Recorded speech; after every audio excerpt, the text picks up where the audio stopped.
Olá pessoal, boa noite. Eu sou o jornalista Luiz Kawaguchi e esse daqui é um vídeo do ERISC, nosso canal aqui de geopolítica e gestão de riscos. Eu estou fazendo esse vídeo gravado aqui para avisar que hoje a gente não vai ter a nossa live corriqueira aqui. Eu e o Ricardo tivemos aí problemas logísticos aí, não conseguimos fazer a nossa gravação habitual. A gente vai tentar aí, ou tentar fazer alguma live extra, ou vai tentar aí, ou deixar tudo mesmo para a próxima terça-feira, às 19 horas. A gente vai avisando aqui. Mas para não deixar todo mundo aqui sem informações, tem. Eu sei que vocês gostam bastante aí da questão da Ucrânia, tem coisas que eu queria dar uma pontuada aqui para depois a gente debater com o Ricardo. Tem coisas importantes. A gente estava falando aí na semana passada da conferência da OTAN, a cúpula da OTAN, a Aliança Militar Ocidental. O que aconteceu? O nome do Brasil foi utilizado ali na cúpula da OTAN. Lembra que o presidente Luiz Inácio Lula da Silva, ele tinha falado que queria promover a paz na Ucrânia, que ele queria chamar o presidente Putin e o presidente Volodymyr Zelensky para tomar uma cerveja e resolver tudo numa mesa de bar? Ninguém levou a sério, né, esse tipo de afirmação do presidente Lula, até ao ponto de quando ele foi a uma viagem para a China, foi lá acho que em abril, se eu não me engano, ele foi questionado por uma TV chinesa e falou: vem cá, qual que é o seu plano então para a gente chegar à paz na Ucrânia?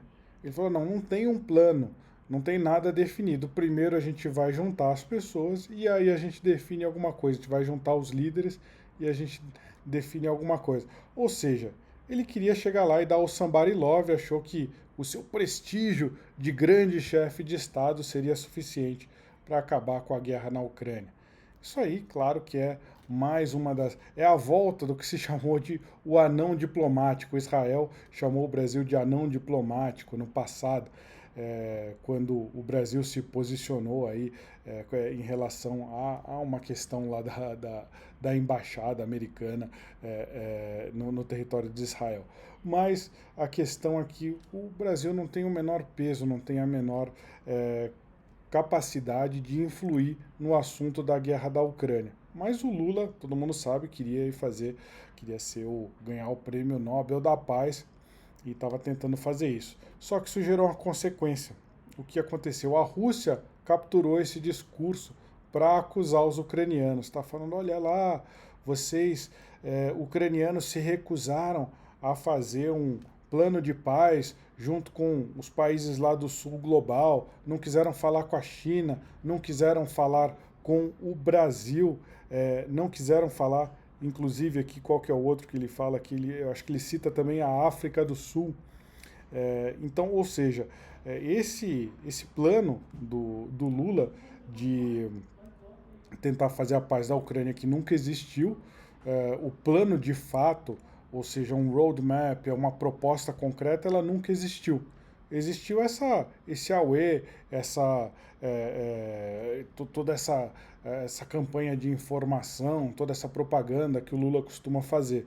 Mas aí, mesmo uma proposta inexistente, os russos estão usando para falar: olha, já teve várias propostas e vocês, ucranianos, nunca pegaram nenhuma. Aí ele cita a China, por exemplo.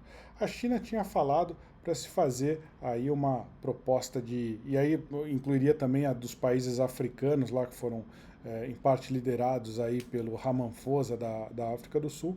Eles fizeram propostas de paz, mas essas propostas de cessar-fogo, elas não incluíam a retirada dos exércitos russos de dentro do território que foi invadido ucraniano. Aí é claro que o presidente Volodymyr Zelensky não aceitaria. Por quê? Porque ele acha que ele ainda consegue retomar essa, essa área que foi ocupada ainda no campo de batalha. Então não faria sentido nenhum para ele aceitar esse plano de paz nesses termos, pelo menos não nesse momento, enquanto está acontecendo uma grande contraofensiva. O pessoal vai falar: a contraofensiva aí tá indo mal. De fato, a contraofensiva não teve nenhuma grande tomada de território, mas a gente lembra que a contraofensiva do ano passado também demorou 2 meses para, por assim dizer, pegar no tranco, só depois e aí retomou uma vasta parcela de território. Eu acredito que é isso que vai acontecer aí nas próximas semanas ou no próximo mês ou nos próximos meses. Eu acredito que vai ser nesse sentido. Então, o Zelensky não tinha nenhuma razão, por enquanto, de aceitar o plano dessa forma, ou seja, que isso congelaria o conflito e daria de mão beijada as terras da Ucrânia para a Rússia. É, peço desculpas, aqui teve uma interrupçãozinha. Então, isso daria de mão beijada aí os territórios da Ucrânia para a Rússia.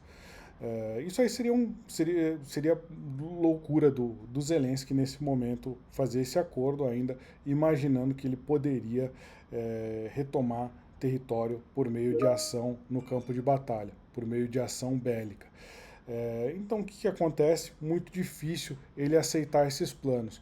Só que a Rússia vai lá e coloca, sem explicar quais são esses planos, sem explicar que a Rússia invadiu a Ucrânia, toda aquela história que a gente fala que eles conquistaram, desde a Segunda Guerra Mundial não tinha conquista de território, assim, o Ocidente está tentando evitar que isso se consolide.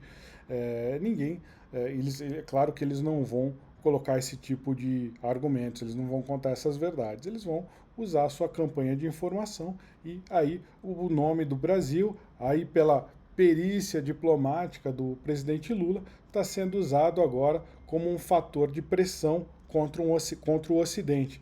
Isso é muito ruim para o Brasil, porque coloca no mesmo saco ali de China, de Rússia. Então, até para o próprio presidente brasileiro, ele não entendeu ainda que ele quer ter aquele protagonista como o protetor aí do meio ambiente, não vai ter mais agora que ele está aliado, agora que ele está nessa parceria de fato com a Rússia. A gente lembra que ele está comprando aí óleo diesel por descontos que vão de 25 a 30 dólares por barril. Então o Brasil vai ser cada vez mais colocado aí nesse grupo de países aí que estão contra o Ocidente. Isso tem diversas implicações, tem até uma implicação com a questão da base industrial de defesa. Adiantar um pouquinho aqui para vocês o que isso quer dizer. O Brasil, a maior parte das indústrias de defesa brasileira dependem para montar o que já monta, depende de componentes que vêm de países da OTAN. E agora com essa aproximação dos Estados Unidos, a gente vai começar a sofrer bloqueios aí desses componentes. Então, não só não vender aqueles blindados ambulâncias para a Ucrânia, mas não vender para ninguém mais e talvez nem conseguir produzir aqui se continuar esse alinhamento com a Rússia. Mas esse é o tema de uma reportagem que vai sair na Gazeta do Povo no domingo, da Tatiana Azevedo. Convido a todos ali para dar uma olhada nessa reportagem. Qual que é o impacto aí da aliança, da parceria do Lula com a Rússia, qual que é o impacto na nossa base industrial de defesa. Resumindo muito, a gente é muito dependente da OTAN, não dá para virar a chave, não, então os russos vão fornecer para a gente o que a gente precisa. Não funciona assim, é muito mais complicado. Convido vocês a dar uma olhada ali na Gazeta do Povo. Vai sair no domingo essa matéria. Outra questão muito importante para a gente ficar de olho, parece que tem mais rebelião aí dentro do exército russo. Agora quem está em questão é um general chamado Ivan Popov. Na mesma linha aí que o Yevgeny Prigozhin, ele se rebelou contra o Sergei Shoigu, o ministro da Defesa, e o general Gerasimov, que é o comandante das operações russas na Ucrânia. E o que aconteceu? O Prigozhin tinha se rebelado, falando que eles não estavam cumprindo bem o seu papel, não estavam fazendo não estavam sendo competentes ao invadir a Ucrânia, do ponto de vista deles. E aí aparece esse outro chamado Popov. Popov mandou um áudio para os seus subordinados explicando as maiores fraquezas da Rússia. Ele falou, por exemplo, falando por alto aqui, da região de Zaporíjia, ali no sul, que a Rússia está tentando defender, falou como que a artilharia ucraniana está sendo muito superior à artilharia russa. A gente lembra que no ano passado era o contrário, né? Era difícil para os russos encontrarem, para os ucranianos se defenderem da artilharia russa. Segundo o Popov, parece que a coisa mudou, há uma grande deficiência do que eles chamam de contrabateria, ou seja, os russos conseguirem contra-atacar a artilharia ucraniana. E uma série de outras coisas, falta de batalhão de reconhecimento e, principalmente, talvez esse seja o cerne da questão, os russos, esse general, e não só ele, estariam descontentes como que o comando do exército está enviando aí as suas tropas para missões praticamente suicidas. Então, o que esses comandantes, principalmente esse Popov, estão tentando fazer? Eles estão tentando dar o bypass, ou seja, eles estão tentando chegar e conversar com o presidente Putin sem ter que passar pelo superior deles, que é o Gerasimov. Então, eles estão querendo falar, olha, Putin, as ordens no campo de batalha são absurdas, a gente está perdendo gente, a gente só está fazendo besteira no campo de batalha. Na prática, é isso que eles estão falando. E eles estão tentando achar outros canais para avisar o Putin de todas essas trapalhadas. Só que a questão é a seguinte, não se sabe qual que é o comprometimento do Putin com essa história toda. Ou seja, o Putin parece que ele falou para o Gerasimov, o seu principal comandante, a não deixar esse tipo de críticas, e essas críticas que estariam fazendo referência apenas a fracassos no campo de batalha, não queria que essas críticas chegassem a ele, para o Gerasimov segurar todas essas críticas e resolver. O Putin quer ver a guerra ganha e não é problema dele como eles vão fazer isso. Claro que eu estou interpretando aqui. Mas, ou seja, isso está mostrando uma falta de eficiência dentro das fileiras russas,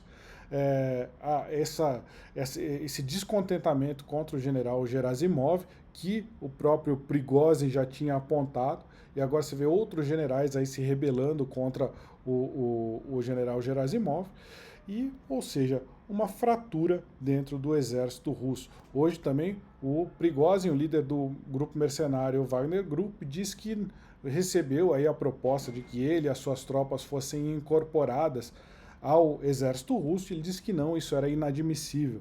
Eu lembro que o Wagner Group, eles acabam recebendo mais dinheiro, mais equipamento, seria desvantajoso ali para os seus combatentes virarem combatentes comuns dentro do resto do exército. Então a gente tem o Prigozhin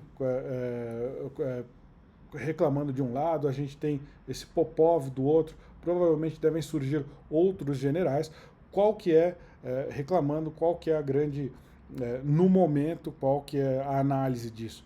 Ou seja, você tem uma cadeia de comando, a estrutura de como as ordens sobem e descem, né? Como as ordens descem e os relatórios sobem, no caso, né? Que é muito frágil. Os generais estão usando o Telegram para vazar. Um general manda uma mensagem para um veterano, para o veterano vazar em grupos ou mandar para o Putin. Ou seja, você tem uma quebra da hierarquia muito grande. Então a gente vê uma ineficiência. E talvez por que seja tudo isso, seja ineficiência? Talvez porque essa guerra não deveria ter acontecido.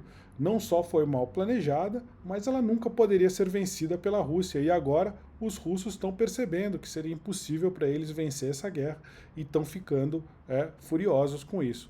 Por enquanto está tudo estourando no Gerasimov. Provavelmente foi o Putin que mandou ele segurar tudo. Mas nada impede que no futuro toda essa batata quente vai estourar na mão do Putin e aí vai ser questionável se ele vai conseguir ficar no poder ou não. É isso, é uma análise mais breve aqui, peço desculpas a todos, a gente desenvolve esses temas melhor na próxima live e se der a gente abre uma no fim de semana, se não nos falamos aí na terça-feira às 19 horas. É isso aí, muito obrigado e boa noite.